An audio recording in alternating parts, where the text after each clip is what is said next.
Greek പൗരാണിക കഥകളിൽ ഏറ്റവും ആകർഷകമായ കഥ സൈനിക നായകനും മഹാനായ യോദ്ധാവുമായ അക്കിലസിൻ്റെതാണ്. അദ്ദേഹം സമുദ്രദേവി തെറ്റിസിൻ്റെയും രാജവംശജനായ പെലിയസിൻ്റെയും പുത്രനാണ്. അക്കിലസിൻ്റെ അമ്മ അവനെ എല്ലാ അപകടങ്ങളിലും നിന്ന് സംരക്ഷിക്കാനായി മായാനദിയായ സ്റ്റൈക്സ് നദിയിൽ കുഞ്ഞ് അക്കിലീസിനെ മുങ്ങിച്ചു. അങ്ങനെ അവൻ്റെ ശരീരം ആയുധങ്ങൾ കൊണ്ട് തകർക്കാനാവാത്തതായിത്തീർന്നു. പക്ഷേ അമ്മ കാലിൻ്റെ ഉപ്പൂട്ടിയിൽ പിടിച്ചിരുന്നതുകൊണ്ട് അക്കിലീസിൻ്റെ ഉപ്പൂട്ടിയിൽ മാത്രം സംരക്ഷണം ലഭിക്കാതെ പോയി. അജയ്യനായി മാറിയ ആ ഐതിഹാസിക വീരന്റെ പതനം ഇൽക്കാലത്ത് ഉപ്പൂട്ടിയിൽ തന്നെ പതിച്ച അസ്ത്രം കൊണ്ടായിരുന്നു. ദിനങ്ങൾ കഴിയുന്തോറും അക്കിലീസിന്റെ ശക്തിയും കീർത്തിയും നാടെങ്ങും അറിയാൻ തുടങ്ങി. ആയുധകലകളിൽ അജയ്യനായ യവനകുമാരന്റെ പേരും പ്രശസ്തിയും സാമ്രാജ്യങ്ങളിൽ മാറ്റൊലി പോലെ പരന്നു. യുദ്ധരംഗത്തിൽ അക്കിലീസിന്റെ പേര് അജയ്യ ശക്തിയുടെ പ്രതീകമായി മാറി. അക്കിലീസ് വെറും ഒരു യോദ്ധാവ് മാത്രമായിരുന്നില്ല, മുഴുവൻ യവന യോദ്ധാക്കളുടെയും പ്രതീക്ഷയുടെ പ്രതീകവും ജീവിച്ചിരിക്കുന്ന ഇതിഹാസവുമായിരുന്നു. യവന ഇതിഹാസത്തിലെ ഏറ്റവും പ്രധാനപ്പെട്ട രംഗമാണ് ട്രോജൻ യുദ്ധം.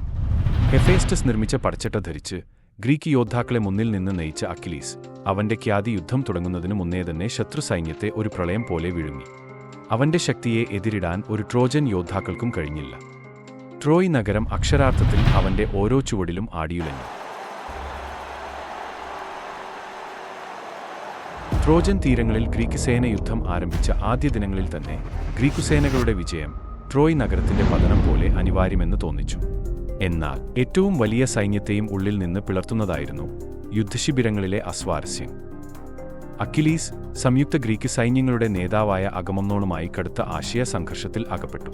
പ്രശ്നങ്ങൾ ആരംഭിച്ചത് ബ്രൈസീസ് എന്ന ദാസിയുമായി ബന്ധപ്പെട്ടാണ്. അക്കിലീസ് യുദ്ധാനന്തരം പിടിച്ചെടുത്ത ബ്രൈസീസിനെ അഗമംനോൻ അവകാശപ്പെട്ടപ്പോൾ പ്രശ്നങ്ങൾ ആരംഭിച്ചു. യുദ്ധത്തിൽ ജയിക്കുന്നതെല്ലാം സേനാനായകനായ രാജാവിനാണ് എന്നു അഗമംനോൻ അവകാശപ്പെട്ടപ്പോൾ അക്കിലീസ് ഇത് അന്യായമാണെന്ന് കരുതി കുപിതനായി. അക്കിലീസ് യുദ്ധത്തിൽ നിന്ന് പിന്മാറി. ഗ്രീക്ക് യോദ്ധാക്കൾ അദ്ദേഹത്തിന്റെ മടങ്ങി വരവിനായി യാചിച്ചെങ്കിലും അക്കിലീസ് തയ്യാറായില്ല. തുടർന്നുള്ള ദിവസങ്ങളിൽ ഗ്രീക്ക് സൈന്യം യുദ്ധരംഗത്ത് ദുർബലരായി, പരാജിതരായി. അക്കിലീസ് തന്റെ അഭിമാനത്തിനായി യുദ്ധം ബഹിഷ്കരിച്ചപ്പോൾ യുദ്ധം പതുക്കെ ട്രോയ് യോദ്ധാക്കൾക്ക് അനുകൂലമായി.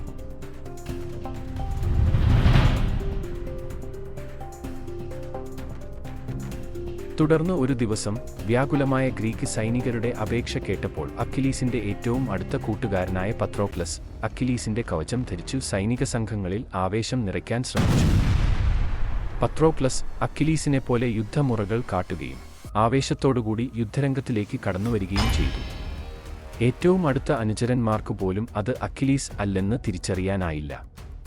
എന്നാൽ ആ സംഭവം യുദ്ധത്തെ മാറ്റിമറിക്കുന്ന ഒരു ദുരന്തമായി മാറി. ട്രോയിയുടെ ഏറ്റവും ശക്തനായ യോദ്ധാവ് ഹെക്ടർ പത്രോക്ലസിനെ അക്കിലീസ് എന്ന് തെറ്റിദ്ധരിച്ചു. അവർ തമ്മിൽ യുദ്ധത്തിൽ ഏറ്റുമുട്ടി.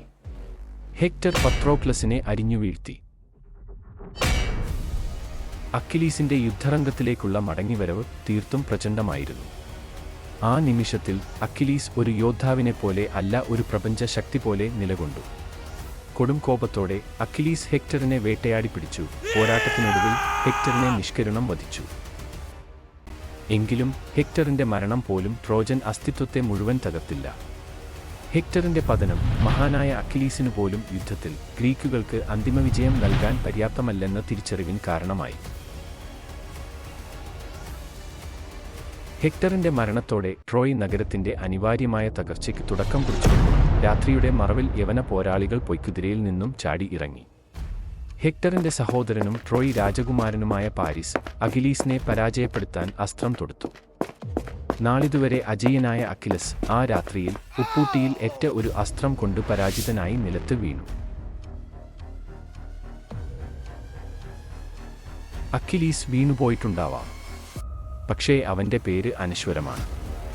അവന്റെ കോപം, അഭിമാനം, അജയ്യത്വം ഇവ ഇന്നും നമ്മൾ പറയുന്ന കഥകളിൽ ജീവിക്കുന്നു. ട്രോജൻ യുദ്ധത്തിലെ ഏറ്റവും വലിയ വീരൻ വെറും ഒരു യോദ്ധാവല്ല, ഒരേസമയം മനുഷ്യശക്തിയുടെയും ദൗർബല്യത്തിന്റെയും പ്രതീകവും, വലിയവർ പോലും അവരുടെ സ്വന്തം ദുർബലതകളാൽ തകർന്നു പോകാമെന്നുള്ള ഓർമ്മപ്പെടുത്തൽ കൂടിയുമാണ്.